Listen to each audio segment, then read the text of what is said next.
Hi there, glad you could join us again. If you didn't see my last video, Oh, the People You'll Meet, covering jazz personalities that Ben Pickering came into contact with during the 1920s, I highly recommend you watching that first. This video might make a little more sense if you have some context. In any event, this video covers some of the folks that were active in the 1930s jazz scene. This is a particularly interesting period in European history overall and marks a dramatic shift in the evolution of jazz music.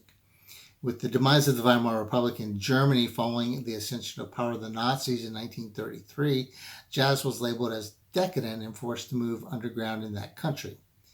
And while other countries did not adopt the same attitude, this move definitely had a chilling effect across the continent.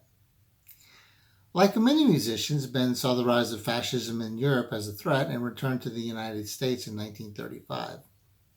But before we jump to that point, let's go back to 1930, and Ben had moved on from Carlo Benzi's Ambassadors and joined Billy Barton's orchestra.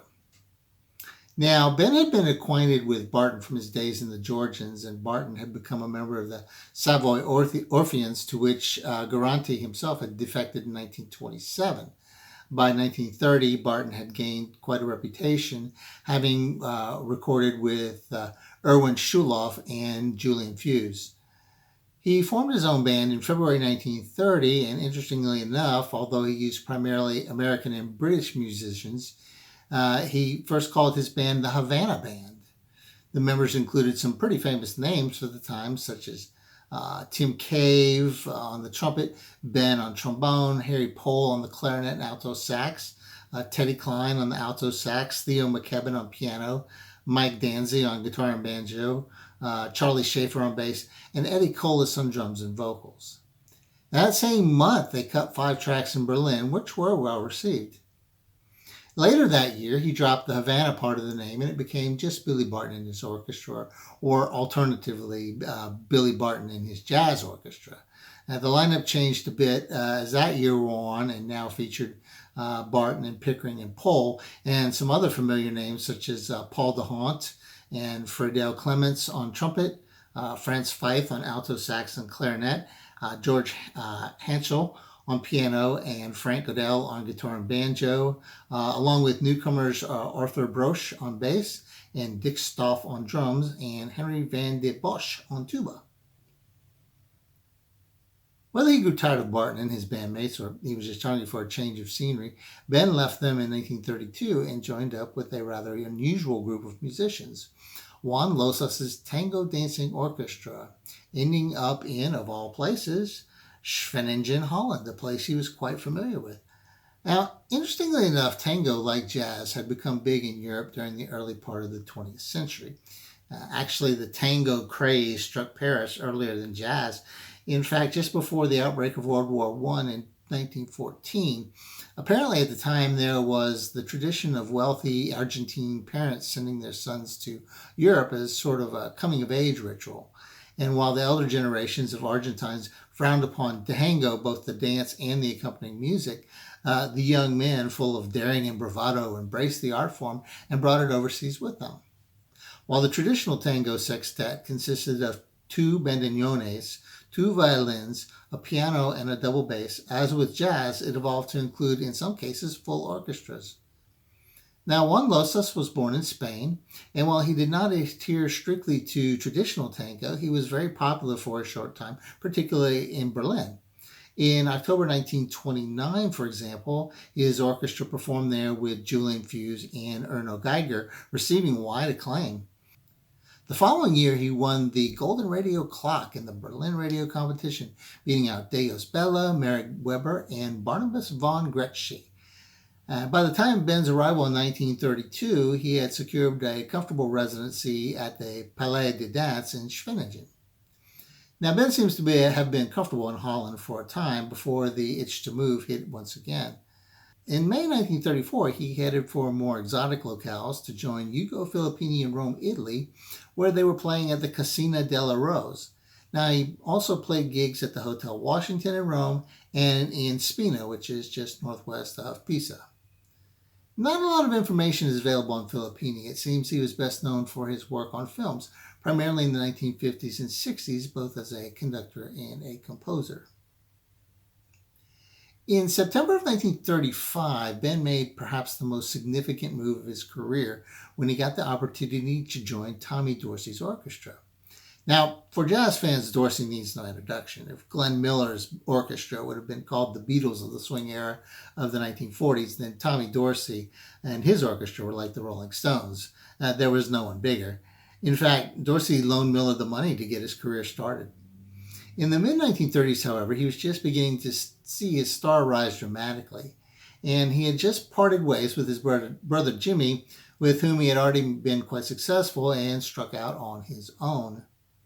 Ben crossed paths with Dorsey on a number of occasions, particularly in the late 1920s when Dorsey played with Paul Whiteman, so Dorsey was quite aware of Ben's accomplishments. Ben signed on just as the Tommy Dorsey Orchestra was undertaking a tour of the United States. Now, this was the first time since he had left the States in 1926 that he would return for any length of time. One of their most successful engagements was at the Steel Pier in Chicago with vocalist Rose Marie, who later had a hugely successful career on stage and screen. While the tour, which spanned the U.S., was largely successful, Ben had a bit of a scare, having been involved in an auto accident with several of his bandmates, which involved some time in the hospital.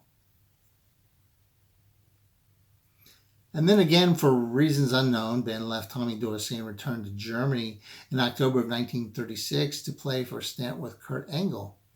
Now, Engel was another musician that Ben had crossed paths with a number of times, as Engel had played with both Marek Weber and Dejos Bella.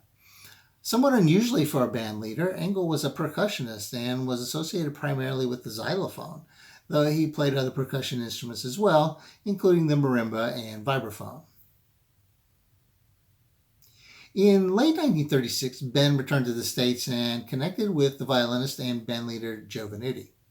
Now, there's some criticism that Venuti was a better instrumentalist than he was a bandleader, since his band only lasted from 1935 to 1941, but this is an unfair standard. No different than the music industry of today, bands don't necessarily stay together for long periods of time. Musical taste change, and musicians move from band to band, and his band certainly did not lack popularity. By now, Ben had gained quite a reputation and was well known in jazz music circles. In fact, he was a Conn musical instrument featured artist, as shown in these two posters. In fact, it seemed that Ben and Joe had become quite good friends, and he knew both Joe and his wife Sally socially. At this point, the timeline becomes a little fuzzy. Ben's next engagement was with Buddy Rogers, but I'm not sure of the year. Late 1937s to 1938 seems likely. The dates aren't written down anywhere. Of course, Buddy Rogers was a well-known singer and actor, and particularly popular with the young ladies. By the time he took over his first band, the Joe Hames Orchestra, in 1933, it had been claimed that Rogers was never a band leader as we understand the term, but was rather an actor who merely fronted the bands for publicity purposes. One of the interesting discoveries I made in researching this episode is how Ben ended up with Rogers' orchestra in the first place. As I mentioned, Ben was a well-known trombonist, but when a musician joins a band, there is usually some sort of a connection, no matter how tenuous. Now, I was hugely surprised to find that Rogers and Ben were both born in Olathe, Kansas, just 1 year apart. And both attended the University of Kansas at the same time. And it's therefore highly likely, even though I don't have any definitive proof, that they crossed paths many times back in their school days and may have even been friends. I have some old photos of Ben back in his school days, particularly with the Ivanhoe Masonic Band, and hope to one day search them to see if Rogers was also part of the same band. One of the coolest items in my collection is the autographs on the back of the photo I first showed at the beginning of this section. There's sort of a who's who of some of the hottest musicians in the world at the time the photo was taken, including the guy I consider one of the finest drummers ever, Gene Krupa. What makes this so special and personal is the nicknames they gave each other. Dick Half-Pint Clark, for example, or Billy Scott, Criterion of all Valvis, or Johnny Merenzenberger, a newt on the sax and a toot on the clarinet. That's just too funny. I also found a newspaper clipping of actress and singer Jeannie Lang, who performed with Rogers Orchestra for a time. The peak of her popularity was in the 1920s to the early 30s, her biggest hit being the 1930 color film King of Jazz with Paul Whiteman. She could still draw a crowd, though, as evidenced by her appearances with Rogers. Now, it was at this point I lose track of Ben until 1941. It's unclear what exactly happened to Ben between, say, mid to late 1939 and 1941. There was certainly a lot of turmoil in the world, particularly in Europe at that time. Italy was embroiled in colonial conflicts in North Africa at the time and experiencing certain restrictions at home. Germany was experiencing the rise of Adolf Hitler and eventually the start of World War II in 1939. Now, these next photos, I'm not really sure what the connection is with Ben, or in some cases when. If you know, I invite you to leave a comment below this video. The first is Adrian Rollini, and I'm not really sure of Ben's relationship with Rollini. It's possible that he recorded with Rollini in the late 1920s or early 30s. There's not really anything I can find of Ben playing with him other than this photo. I'm at a loss as far as this photo is concerned. Obviously, Ben is seen playing with René Dumont's orchestra, but I have no idea when this picture was taken because in going through all the information I have, I cannot find any indication of him playing with Dumont at all. I do know that the two first met when Ben was with the Symphonians at the Tuschinski Theater, and I desperately want to know what time frame this was so I can fill out my timeline more accurately. Those crazy French. Actually, there was some ID on this photo. One of the guys apparently is named Rex Menviel, and this was taken in Bordeaux in 1933.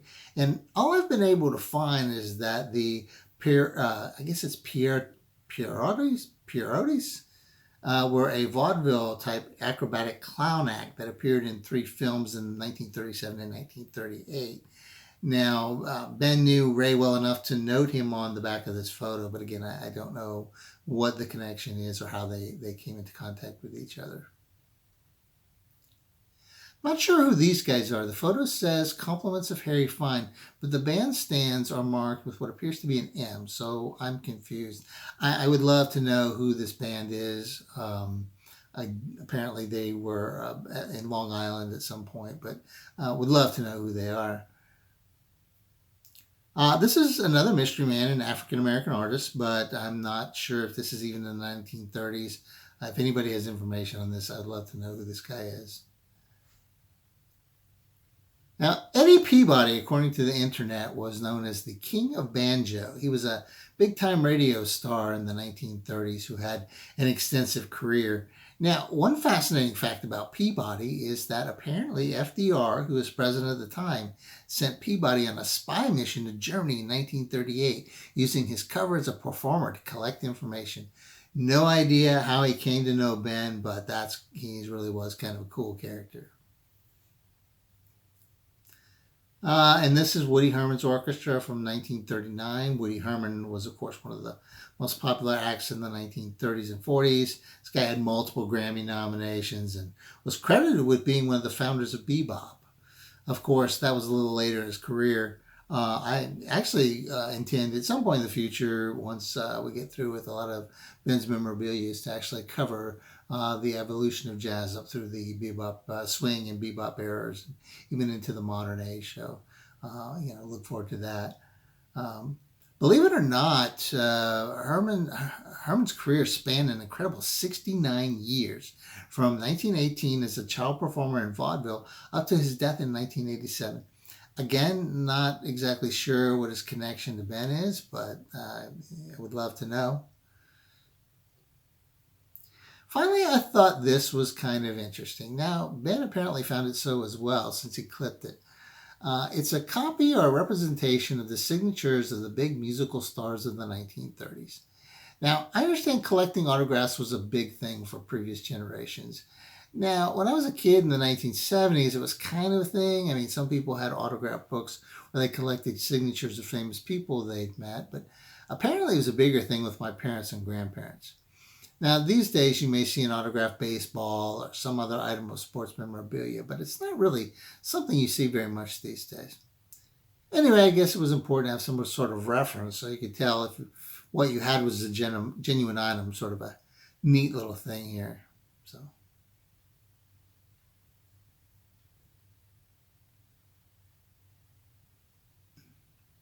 Well, that's it for this week. Next week, we'll be moving into the 1940s with an entirely new cast of characters. As always, I invite you to like this video and subscribe. I also wanted to show everybody this logo that I came up for my page that I'm going to put on some t-shirts so I can start selling a little bit of merch. I mean, I think it's really kind of cool image, the guy in the trombone and the "It's a Jazz Life" text. I thought it was really kind of cool. So even if nobody else orders one, I'm going to order one. I think they're really kind of cool. So, but that's about it for this week. We'll see you next week. Have a good one.